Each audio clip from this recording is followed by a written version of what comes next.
Halo guys, Assalamualaikum. Balik lagi di channel Invest Saham. Oke guys, jadi pada video kali ini kita akan analisa 7 saham yang saya incar di awal tahun 2024 ini. Dimana saya melihat ya IHSG sudah naik tinggi, tapi 7 saham ini masih belum naik terlalu tinggi guys ya. Secara valuasi juga masih murah dan secara capital gain punya potensi untuk naik banyak nih di tahun 2024. Jadi dalam istilah lain saham ini sebenarnya masih salah harga untuk harga saat ini guys ya. Dan saya pun melihat ya saham-saham ini beberapa ada yang membagikan dividen jumbo untuk tahun 2024 ya. Punya potensi untuk bagi dividen jumbo dan tentunya sangat layak untuk dividen investing di tahun 2024. Nah, kira-kira saham apa aja nih? Ya, silahkan teman-teman simak video ini sampai habis.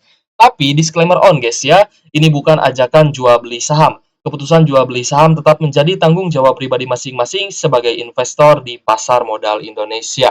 Jadi buat teman-teman ya yang belum subscribe channel Invest Saham, boleh di-subscribe terlebih dahulu dan aktifkan lonceng notifikasinya. Biar teman-teman gak ketinggalan informasi menarik lainnya dari channel Invest Saham, boleh cek link video saham lainnya di kolom deskripsi.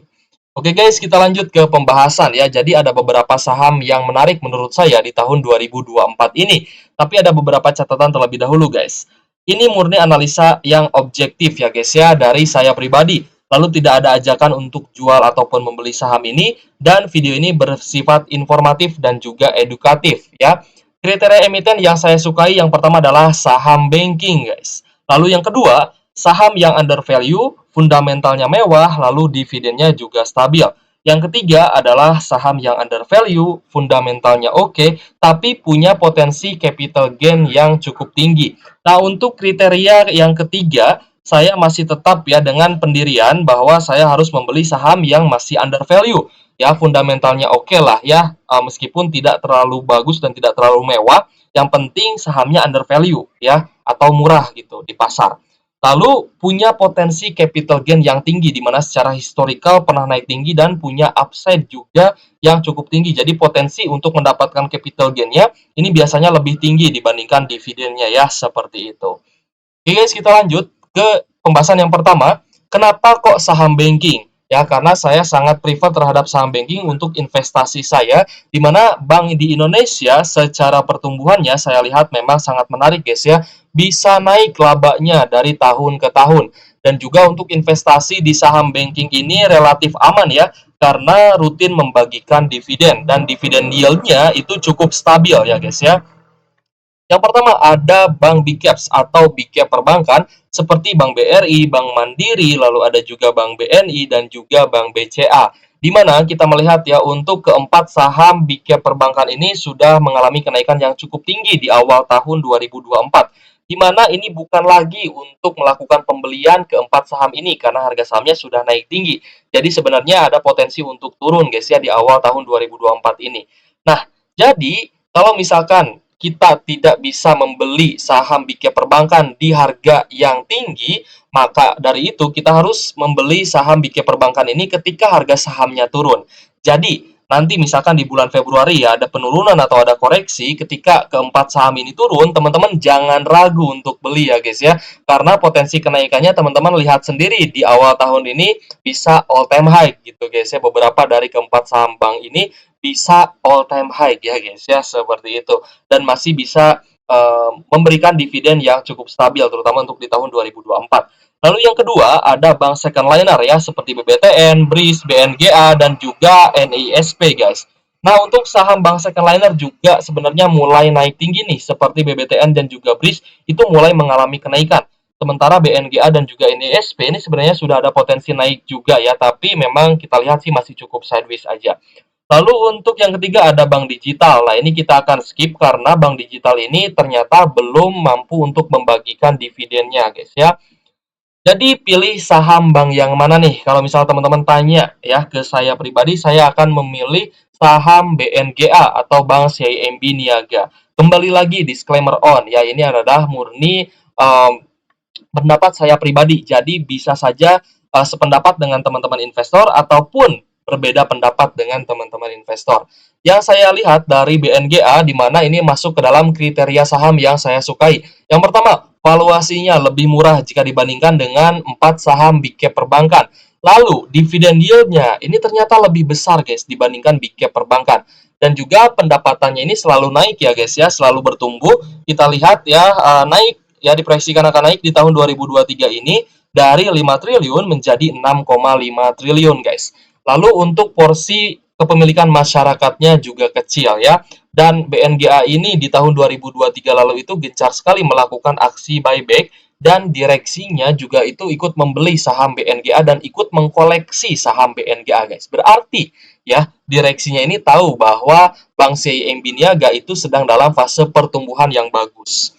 Tapi ada catatan ya, di mana karena porsi kepemilikan masyarakatnya ini kecil di bawah 7,5%, maka Bank CIMB Niaga ini harus melakukan private placement untuk memenuhi free float 7,5% dan memenuhi syarat saham beredar dari Bursa Efek Indonesia, guys ya. Jadi sebenarnya untuk BNGA ini ada potensi dia untuk turun dulu nih sebelum lanjut naik ke level yang lebih tinggi dan mencatatkan all time high barunya di atas 1.800-an. Jadi target saya adalah di mana saya akan membeli BNGA ini di bawah harga 1.700-an.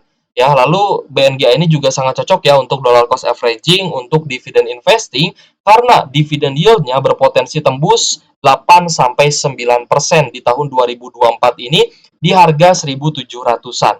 Dan untuk capital gain-nya berpotensi naik di atas 1.800 bahkan bisa tembus ke 2.000. Kembali lagi, tahu dari mana nih potensi capital gain-nya bisa naik ya, karena valuasinya ini masih murah. Jadi sebenarnya untuk BNGA dengan PER 6,61 kali dan PBV masih di bawah 1 yaitu di angka 0,91 kali, ini sebenarnya berpotensi naik ya. Bisa naik ke PBV 2 aja itu sebenarnya kita udah cuan beggar guys di saham BNGA. Kita punya average di bawahnya dan kita bisa mendapatkan potensi capital gain dan juga potensi dividen yield-nya itu lebih tinggi dibandingkan big cap perbankan, di mana big cap perbankan hanya bisa membagikan dividen dengan yield sekitar 5 sampai 6%-an, sementara BNGA bisa bagi sekitar 8 sampai 9%. Bahkan saya tahu ada teman-teman juga yang masih pegang saham BNGA ini di sekitar 1.200 dan dia tidak mau jualan ya, karena potensi dividen yield untuk dia yang memegang di harga 1.200 itu dividen yield-nya tembus 13%-an guys ya. Nah, ini saya rasa dividen yield yang sangat menarik ya, terutama dari saham banking gitu guys. Kita akan lanjut ya melihat saham yang kedua, di mana saham yang kedua ini saya memiliki kriteria ya. Yang pertama adalah sahamnya under value, lalu memiliki fundamental mewah, dividennya stabil, dan ini masuk ke dalam core stock ya, atau dividennya sahamnya ini adalah saham defensif, untuk dividen investing juga oke. Nah, saham yang kedua adalah Astra International ya. Kenapa Astra International? Ini adalah masuk ke kriteria yang saya sukai, di mana net income-nya mengalami all time high. Teman-teman perhatikan di mana net income-nya ini mengalami kenaikan yang sangat signifikan. Ya, di tahun 2022 lalu hanya 28,9 triliun dan ini pun naik dari tahun sebelumnya di tahun 2021 yang hanya 20 triliun. Lalu dari 28,9 triliun diproyeksikan akan naik lagi guys di tahun 2023 menjadi 34,2 triliun. Ini adalah net income yang nantinya akan dibagikan sebagai dividen guys ya. Berarti ketika pendapatannya naik, net income-nya naik, perolehan EPS-nya naik, nah berarti dividennya juga berpotensi akan naik di tahun 2024 ini. Lalu harganya ternyata belum naik tinggi guys ya, dimana untuk rata-rata saham Astra International ini biasanya diperdagangkan di sekitar min PBV 1,52 kali. Sedangkan untuk PBV saat ini di harga 5.600-an itu di PBV 1,19 kali ya, dengan PER-nya di angka 6,65 kali. Dan juga selain memiliki valuasi yang murah, saham Astra International ini juga memiliki upside yang cukup tinggi ya, dimana teman-teman lihat harga saat ini di 5.625, sedangkan untuk high-nya ini sempat tembus di atas 7.000 bahkan mencapai 8.000 per lembar sahamnya. Tapi ada beberapa catatan di mana sektor otomotif ternyata belum naik dan juga belum manggung guys ya. Dan kita masih menunggu untuk sentimen negatif terhadap Astra International ini hilang dan dilupakan ya, seperti itu.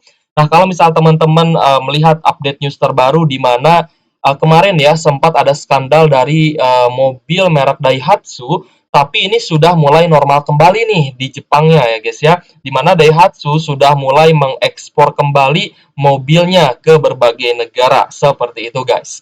Lalu untuk target yang akan saya lakukan terhadap saham Astra International, di mana saya akan membeli saham Astra International ini di bawah harga 5.700-an. Karena ini adalah harga yang saya jaga gitu guys ya, di mana saya akan melakukan pembelian di sekitar 5.700. Lalu Astra International ini bisa untuk dividen investing. Jadi, ketika nanti harga sahamnya naik, saya akan menahan pembelian terhadap saham Astra International dan akan membeli kembali ketika harga sahamnya turun.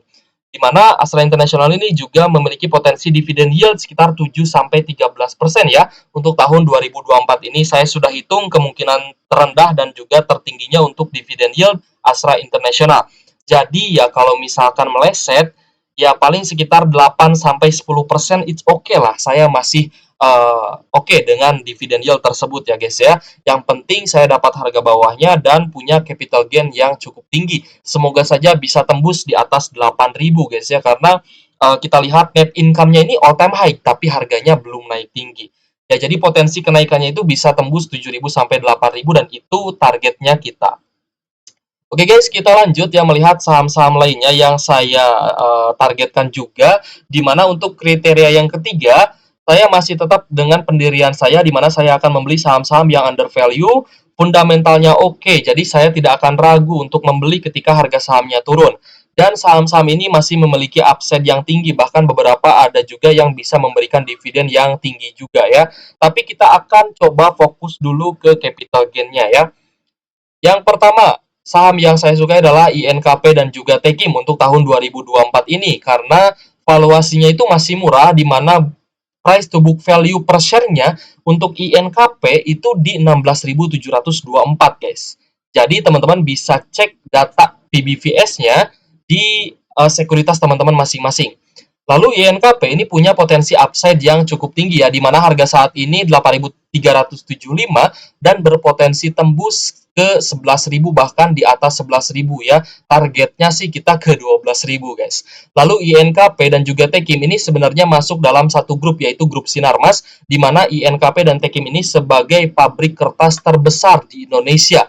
Dan juga potensi pendapatannya itu bisa naik saat pemilu, di mana saya sudah melakukan research di pemilu sebelumnya, di mana saat pemilu di tahun-tahun sebelumnya itu pendapatan INKP dan juga Tekim ini mengalami kenaikan yang sangat signifikan, di mana permintaan ya untuk kertas INKP dan Tekim itu melonjak sangat tinggi guys ya untuk keperluan pemilu tersebut. Ya, meskipun di tahun 2023 lalu pendapatannya itu turun ya di full year 2023 dan dividen yield-nya juga sangat kecil, hanya 0,60% aja ya guys ya. Jadi untuk INKP dan Tekim ini saya lebih fokus terhadap pertumbuhan capital gain-nya, di mana saya melihat ada potensi untuk kenaikan harga saham INKP menjelang pemilu ini guys. Lalu untuk saham yang kedua adalah ITMG. Nah, ini untuk kriteria yang ketiga guys ya. Saham yang kedua adalah ITMG, di mana valuasinya masih sangat menarik di PBV 1,16 kali dan PER 3,61 kali. Lalu di mana harga ITMG juga mulai naik dan masih memiliki upside yang cukup tinggi ya, di mana ITMG ini sempat turun di bawah 25.000 dan mulai naik lagi. Harga saat ini di 26.775. Lalu untuk sentimen batubara di tahun 2024 ini cukup positif guys ya. Dan juga ITMG ini berpotensi membagikan dividen yield tinggi di tahun 2024 ini sekitar 19-26%. Nah, saya sudah membahas ITMG ini secara keseluruhan ya, baik itu dividennya, prediksi dividennya ataupun potensi kenaikan harga sahamnya itu di video sebelumnya. Jadi silahkan teman-teman cek aja linknya di kolom deskripsi. Ada minusnya untuk ITMG ya, di mana beberapa saham yang saya bahas juga sebenarnya ada plus minusnya, tapi lebih banyak plusnya gitu guys ya, lebih banyak kelebihannya daripada kekurangannya. Di mana untuk kekurangan ITMG, pendapatannya itu turun ya di full year 2023 ini karena harga acuan batubara yang juga turun ya dari 400 US dollar per ton turun menjadi sekitar 120 sampai 130 US dollar per ton. Lalu dari sisi nominal harga saham juga cukup premium ya guys ya, di mana ya ada beberapa investor juga yang kalau melihat harga saham ITMG satu lotnya di 2.600.000-an, ini sebenarnya sangat berat untuk melakukan pembelian ataupun melakukan averaging down. Jadi misalkan nih, kita beli ya di 26 ribuan gitu guys ya, di 26.700-an. Tiba-tiba harga sahamnya turun di 25.000. Nah, kita pengen beli nih, kita pengen averaging down ya, tapi kita harus mengeluarkan dana sebesar 2.500.000 satu lotnya. Nah, itu terkadang ya beberapa investor retail ada yang merasa keberatan dengan nominal harga sahamnya yang dinilai cukup premium ya. Berbeda dengan saham-saham lainnya yang mungkin ya saham batubara lainnya ya seperti ABMM ataupun Adaro ataupun PTBA yang mana secara nominal saham ya bisa melakukan pembelian di harga yang lebih murah dibandingkan ITMG. Ya sekitar 200-300 ribuan itu bisa membeli satu lot saham untuk melakukan averaging down. Ya jika dibandingkan dengan ITMG harus merogoh kocek sekitar 2.600.000 atau bahkan 2.500.000 sampai 2.700.000-an itu harga sahamnya cukup premium guys ya untuk beberapa investor retail seperti itu. Lalu untuk saham selanjutnya ya saya sangat tertarik dengan saham INDF di mana valuasinya masih murah dengan price to book value per share-nya itu di harga 6.649 sedangkan harga INDF saat ini di 6.450. Jadi masih di bawah harga modalnya sebenarnya guys ya untuk per lembar saham INDF ini. Lalu harga mulai naik dari support terendahnya. Teman-teman lihat ya ini sempat turun ya dan mulai naik ya guys ya, berangsur-angsur naik dan mulai sideways lagi. Jadi untuk INDF karena dia sudah turun ke support terendahnya untuk tahun 2023 lalu, jadi di tahun 2024 ini sebenarnya ada potensi untuk lanjut naik ya. Potensi upside tinggi di tahun pemilu 2024. Nah, untuk INDF juga ada potensi naik dikarenakan adanya pemilu guys ya di tahun 2024 ini upside-nya bisa tembus di atas 7.500-an. Dan pendapatannya juga naik tinggi di full year 2023 ini. Teman-teman boleh cek lah ya. Untuk net income INDF itu juga sama seperti Astra International di mana mengalami kenaikan pendapatan yang sangat tinggi di full year 2023. Lalu untuk kekurangan saham INDF ya di mana INDF ini dividen yield-nya itu cukup kecil hanya di angka 3,98%-an aja guys ya. Lalu untuk saham selanjutnya ada EXCL ya di mana XL valuasinya saya lihat masih menarik dengan price to book value per share-nya itu di harga 1.988. Jadi untuk EXCL ya di harga saat ini 2.100 itu masih belum jauh ya dari modal per lembar sahamnya di 1.988 ya. Kenaikan saat ini saya lihat sih masih belum terlalu naik tinggi lah ya dari PBVS-nya gitu. Lalu untuk harganya ini mulai naik ya dan upside-nya juga cukup tinggi bisa tembus di atas 2.500-an gitu guys ya. Menjelang pemilu 2024 ini. Lalu pendapatan untuk full year 2023 itu naik ya secara konsisten gitu guys ya dari tahun ke tahun atau secara year on year-nya. Nah, jadi untuk Excel ini saya masukkan ya untuk saham-saham telekomunikasi. Saya melihat ya Excel ini berpotensi juga untuk naik ke level yang lebih tinggi ya di harga saat ini di sekitar 2000-an. Jadi untuk target saya sih ya semoga saja dikasih koreksi dulu ya untuk harga Excel-nya saya mungkin akan melakukan pembelian di bawah harga 2000-an nih untuk saham EXCL. Karena saya sudah melihat untuk saham Telkom, Telkom juga sangat menarik guys ya, meskipun secara valuasi sudah lumayan cukup mahal, tapi secara capital gain dan juga dividen itu menarik. Hanya saja untuk Telkom, ya karena sudah naik tinggi, jadi saya mencari alternatif saham telekomunikasi lainnya dan saya melihat XCL ini punya potensi yang bagus juga. Meskipun dividen yield-nya ini cukup kecil ya, hanya di 2%-an aja. Jadi ya, kembali lagi, video ini murni bersifat edukatif dan juga informatif, tidak ada ajakan untuk jual beli saham, teman-teman bisa berbeda pendapat dengan saya ataupun bisa sama pendapatnya dengan saya, itu silahkan teman-teman analisa kembali ya saham-saham yang sudah saya bagikan ke teman-teman. Lalu untuk analisa saham berdasarkan data yang objektif dan secara historikalnya, dan keputusan investasi itu kalian yang tentukan sendiri. Mau investasi di saham apa, mau membeli saham apa, itu kalian tentukan sendiri dengan analisa yang sudah teman-teman lakukan secara mendalam gitu guys ya. Karena untuk saya pribadi, saya suka saham-saham yang murah, under value, sahamnya belum naik gitu guys ya, secara capital gain masih bisa naik tinggi, itu saya sangat suka gitu guys ya. Karena bisa mendapatkan capital gain juga, bisa mendapatkan dividennya juga. Nah, untuk big cap perbankan, ya teman-teman carilah posisi yang bagus gitu guys ya, di mana teman-teman harus menunggu untuk melakukan pembelian di big cap perbankan itu ketika harga sahamnya nanti turun lagi. Nah, waktu itulah untuk saatnya yang tepat ya untuk membeli saham big cap perbankan. Untuk saat ini ya sudah masuk ke dalam area untuk profit taking sebenarnya guys ya.